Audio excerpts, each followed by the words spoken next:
အားလုံးမင်္ဂလာ position မြန်မာအနေနဲ့ကြိုဆိုလိုက်ပါတယ်ဒီနေ့တော့ဒီလိုမျိုး animation လေးကို align motion ထဲမှာဘယ်လိုမျိုးလွယ်လွယ်ကူလုပ်မလဲဆိုတာပြပြပေးသွားမှာဖြစ်ပါတယ်အဲ့တော့အရင်ဆုံးကျွန်တော်ကြည့်လိုက်အောင် create new project သွားမယ်အရင်ဆုံးကျွန်တော်ကကြတော့ background လေးကိုကျွန်တော် change လိုက်မယ်ပေါ့နော် color လေးကိုကျွန်တော် change လိုက်မယ် color လေးကိုကြတော့အနက်ရောင်ကျွန်တော် gray လေးကျွန်တော်ထည့်လိုက်မယ်ပေါ့နော်ပြီးသွားရင်ကျွန်တော် ground လေးကျွန်တော်ထည့်လိုက်မယ် ground ဆိုတော့မြေပြင်လေးပေါ့နော်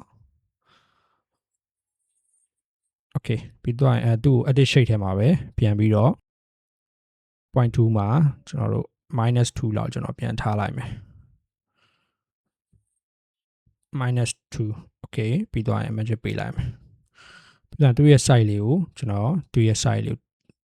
stock ရဲ့ site လေးကိုပေါ့နော် stock ရဲ့ site လေးကိုနည်းနည်းလေးတော့လေးထားလိုက်မယ်ထားပြီးတော့သူ့ရဲ့ color လေးကိုနည်းနည်း change လိုက်မယ် color လေးကကျတော့ဒီအဖြူရောင်လေးဒါမှမဟုတ်ကျွန်တော်ဒီဟာလေးကျွန်တော်ထားကြည့်လိုက်မယ်ဒါမှမဟုတ်ဒါလေးပေါ့နော်okay ပြီးတော့ site လေးကိုနည်းနည်းပပရေးလုပ်လိုက်မယ်အရင်ကြီးတိတ်မထူတော့လောမဲ့ဟာကကျတော့ tipping animation ဖြစ်တဲ့ကြောင့်မလို့ tipping ဘယ်လိုဆွဲမလဲပေါ့နော် tipping ဆွဲရလွယ်ပါတယ်ကျွန်တော်ဒီမှာဆိုရင်ရိုးထင်းရှူပင်ပုံစံမျိုးလေးပဲပေါ့နော်အဲ့တော့ဒီထဲသွားတော့ဒီ trigger လေးကျွန်တော်နှိပ်လိုက်မယ် trigger လေးကကျတော့ tipping ဖြစ်တဲ့ကြောင့်မလို့ color လေးကိုကျွန်တော်အစိမ်းရောင်လေးထားလိုက်မယ်အဲ့တော့ edit shade ထဲမှာထိပ်ဆုံးဒီ point လေးပေါ့နော်ဒီ point လေးကိုကျွန်တော်ဘာလုပ်မလဲဆိုတော့ဒီ wine လေးအောက်ကို short လိုက်မယ်ပေါ့နော် short လိုက်မယ်ကျွန်တော်ဟာကျတော့ကျွန်တော် tab မဆွဲတော့ကျွန်တော်ဟာကျတော့ကျွန်တော် duplicate လုပ်လိုက်အောင်မယ် duplicate လုပ်လိုက်မယ်ပြီးသွားရင်ကျွန်တော်အပေါ်လေးကိုတင်ပေးလိုက်ပေါ်လေးတင်ပြီးတော့ကျွန်တော်တို့ကဘာလို့ထပ်လုပ်မလဲဆိုတော့ site လေးကိုသေးလိုက်အောင်မယ် site လေးသေးလိုက်မယ်ပြီးသွားရင် position လေးနည်းနည်းလေးချလိုက် okay ဒုတိယတစ်ခုအနေနဲ့ကျတော့သူ့ကို duplicate ထပ်လုပ်မယ်ဟာလေးကိုအပေါ်လေးသေးလိုက်မယ်သူ့ရဲ့ site လေးနည်းနည်းသေးလိုက်မယ် site လေးသေးပြီးတော့ကျွန်တော်အောက်ကိုချလိုက်မယ်အောက်ကိုချပြီးတော့အဲ့လောက်ဆိုရပြီအဆင်ပြေသွားပြီကျွန်တော်တို့ရဲ့ဟွာလေးကပြီးသွားရင်ဆို tipping ရပြီဆိုတော့ပင်စီလေးထည့်ဖို့လိုတယ်ပင်စီအတွက်ကကျတော့တိတ်ထွေထူးမရှိဘူးကျွန်တော်ဒီရဲ့ဟာလေးကိုပဲ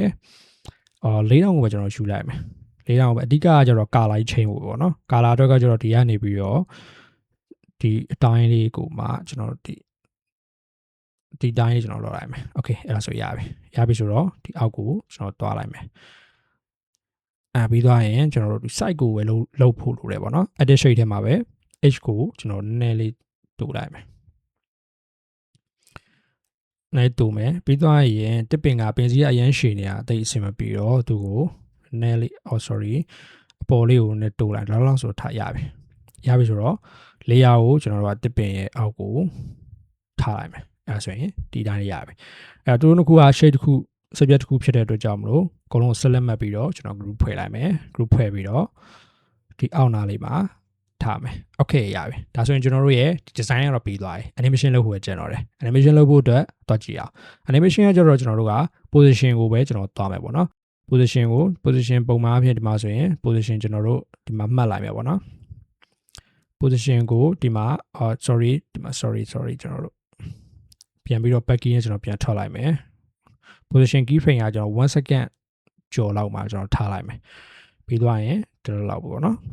โอเคပြီးသွားရင်သူ့ရဲ့ grad လေးကျွန်တော်ပေးလိုက်မယ် grad ကကျတော့ဒီတိုင်းလေးပဲကျွန်တော်သုံးလိုက်မယ်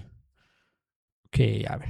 တော့အရင်နေတော့ grad လေးကိုကျွန်တော်ပြန် short မယ် grad လေးကျွန်တော်ပြန် short ပြီးတော့လောက်ထားကြည့်လိုက်မယ်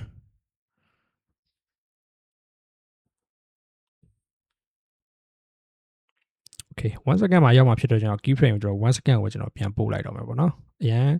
နေလဲတိတ်မကောင်းအဲ့တော့ဒီလောက်ဆိုရပြီဆိုတော့sorry ဒီမှာကျွန်တော်တို့ဒီလောက်ဆိုရင်ရပြီဆိုတော့သူ့ရဲ့ဟာလေးကိုကျွန်တော်တို့ကပြန်ပြီးတော့ဒီ animation ဟိုဟာတွေရပါတော့ပြန်ပြီးတော့ script ဖြစ်တဲ့ဟာလေးပေါ့effect လေးကျွန်တော်ထည့်မယ်ထည့်ဖို့အတွက် effect ထဲကိုသွားမယ်သွားပြီးတော့အဲ့ဒီမှာကျွန်တော်ဘယ်အောင်နှိပ်ရမလဲဆိုတော့ဒီမှာ distortion red ထဲမှာရှိတယ်ကျွန်တော်ကဒီပုံတွေပါဖြတ်ချင်တာတို့ red တွေလောက်ချင်တာမျိုးဆိုရင်ပေါ့နော်သုံးမဲ့ effect က distortion red ထဲကကျွန်တော် band ကိုသုံးမယ်ပေါ့နော် band ကိုသုံးမယ်သုံးရတာလွယ်တယ်ပေါ့နော်အရင်တိတ်ထွေမရှိဘူးကျွန်တော်လောက်ရမယ့်အပိုင်းကဘာလဲဆိုတော့ဒီ angle ဆိုတဲ့ဟာလေးပဲ angle ဆိုတဲ့ဟာလေးကိုကျွန်တော်တို့ကဒီတိုင်းလေးသုံးလိုက်ပေါ့နော်ကျွန်တော် sound မဲ့အထိကိုကျွန်တော်သုံးလိုက်သုံးပြီးသွားရင်ဆိုရင်ဒီကနေပြီးတော့ကျွန်တော် keyframe မှတ်ဖို့လိုပြီအဲ့တော့ဒီမှာဆိုရင်သူကကျတော့လာတဲ့အချိန်တုန်းကကျတော့ဒီလိုမျိုးအချိန်နဲ့လာမှာပေါ့နော်နောက်ပိုင်းကျမှရက်သွားတဲ့အချိန်ကျမှဟိုဘက်ကိုစောင်းသွားမှာအဲ့တော့ဒီ angle ကိုကျွန်တော်ဒီမှာ check keyframe မှတ်လိုက်မယ်ပြီးတော့ရင်ကျွန်တော်ဒီနားလေးမှာကျွန်တော်ရက်မှာဖြစ်တဲ့အတွက်ကြောင့်မလို့ keyframe ကကျွန်တော်တို့ကဒီတစ်ဝက်လောက်ပေါ့နော် တဝက်လောက်မှာကျွန်တော်ရက်လိုက်မယ်ပေါ့နော်တဝက်လောက်မှာရက်လိုက်မယ်ရက်ပြီးတော့ angle ကိုကျွန်တော်0ထားလိုက်မယ်ပေါ့နော်0ထားလိုက်မယ်ဆိုရင်ရပြီကျွန်တော်ပြန်ပြီးဒီ key frame ကျွန်တော်ချက်လောက်ကြည့်အောင်အဲ့လိုမျိုးလေးပေါ့နော်ရရပါတော့ဒီမှာကျတော့ကျွန်တော်ဒီတိုင်းလေးကျွန်တော်မပြီးဘူးဘာလို့လဲဆိုတော့ကျွန်တော်ကဒီ grad လေးပေးဖို့လိုတယ် grad ကကျတော့ Uran ကျွန်တော် grad မပေးတော့ဘူး bounce grad ကိုကျွန်တော်ပေးမယ်ပေါ့နော်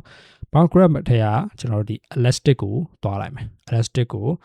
တစ်ခေါက်လောက်ဒီလိုမျိုးကြီးတွားလိုက်မယ်ပေါ့နော်ကျွန်တော် check ကြည့်အောင်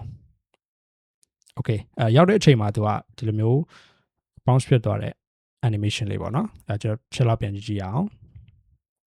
okayသူကကျတော့ဒီပထမဆုံး animation မှာ position animation မှာကျွန်တော်တို့ကကိုအဆင်ပြေလို့ပြင်လို့ရတယ်သူ့ကိုကျွန်တော်တို့ကဒီ position animation မှာဒီလိုမျိုး easy ကိုမပြင်မဲနဲ့ကျွန်တော်တို့ကဒီလိုမျိုးကျွန်တော် easy ဒီလိုမျိုးလုပ်လဲရတယ်ပေါ့နော် okay အဲ့ဒါဆိုရင်ပို့ပြီးတော့ animation ပို့ပြီးတော့ကောင်းသွားတယ်ပေါ့နော်ချက်တော့ကြည့်ကြည့်အောင် okay အဲ့ဒါဆိုရင်အဆင်ပြေလို့ထင်တယ်အဲ့တော့နောက်ထပ် video မှာကျွန်တော်ပြန်ပြီးတော့တွေ့ကြပါမယ်